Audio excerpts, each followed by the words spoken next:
ذرا سوچے کہ یہ بات سوچنے والی نہیں ہے کہ فرقہ واریت نے جتنا نقصان اسلام کا کیا ہے، فرقہ واریت نے جتنا نقصان مسلمانوں کا کیا ہے، مسلمانوں میں جو اتحاد تھا اس کا نقصان کیا ہے،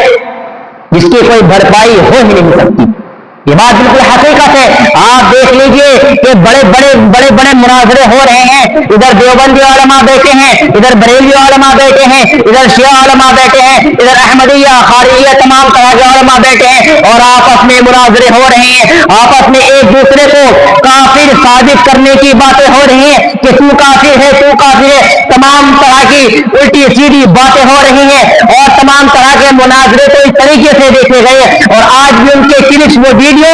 یوٹیوب پر آپ کو کیا بولتے ہیں تمام طرح کے سوشل میڈیا ایپوں پر آپ کو وہ ویڈیو مل جائیں گے کہ گندی گندی گالیاں بھی ان کے یہاں موجود ہیں، ان مناظروں میں گندی گندی گالیاں بھی دی جا رہی ہیں، اور آپس میں ایک دوسرے سے ہاتھا پائی بھی کی جا رہی ہے۔ ان داڑھی والوں کو شرم نہیں ہے، ان ٹوپے والوں کو شرم نہیں ہے کہ خدا کی قسم جتنا نقصان اسلام کا، مسلمانوں کا اور مسلمانوں میں آپسی اتحاد کا نقصان ہوا ہے تمہارے ٹوپی داڑھی سے اور تمہارے مناظروں سے،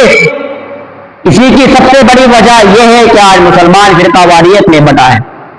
اتحاد کرنے کے لیے تیار نہیں ہے۔ آپ دیکھ لیجئے کوئی دیوبندی علماء کسی بریلوی علماء کو دیکھنے کے لیے تیار نہیں، کوئی بریلوی علماء کسی دیوبندی علماء کو دیکھنے کے لیے تیار نہیں، اور دیکھنا تو بہت دور کی بات ہے۔ اللہ تبارک و تعالیٰ نے سب سے اہم کام، سب سے اہم حکم نماز کو بتایا ہے، لیکن نماز جیسا عمل بھی کوئی دیوبندی علماء کسی بریلوی کے پیچھے پڑھنے کے لیے تیار نہیں، کہ کوئی بریلوی علماء کسی دیوبندی کے علماء کے پیچھے پڑھنے کے لیے تیار نہیں ہے۔ یہ وجہ کیا ہے؟ وجہ یہی تو ہے کہ اسلام جو اتحاد کا نام تھا، اسلام جو آپسی بھائی چارے کا نام تھا، اسلام جو اللہ تبارک و تعالیٰ کے راستے میں اتحادیت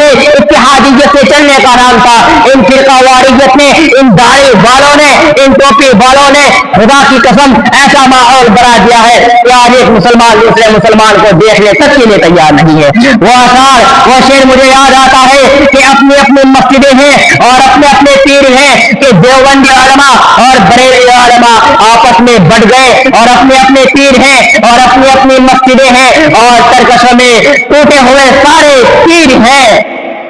یہی بات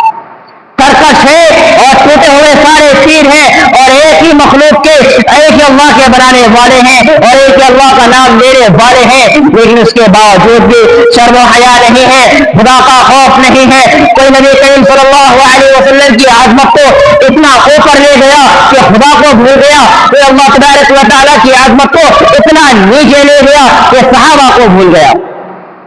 خدا کی قسم، اور آپس میں لڑ رہے ہیں، آپس میں جھگڑ رہے ہیں کہ تو حق پہ ہے، تو کافر ہے، میں حق پہ ہوں، تو کافر ہے۔ یاد رکھو مسلمانوں، خدا کی قسم کھا کر کے میں بولتا ہوں، اسلام ہو یا مسلمان ہو، کوئی بھی ہو، مسلمانوں کے حالات درست نہیں ہو سکتے جب تک ان کے اندر اتحادیت پیدا نہیں ہوگی، اور یہ اتحادیت پیدا تبھی ہوگی جب مسلمانوں کے اندر سے یہ فرقہ واریت ختم ہو جائے گی۔ یاد رکھو، اگر فرقہ واریت پر تم مضبوط رہے، فرقہ واریت پر تم عائد رہے، فرقہ واریت کو تم مانتے رہے، خدا کی قسم قیامت آ جائے گی اور تمہارے اندر اتحاد نہیں پیدا ہو پائے گا۔ بس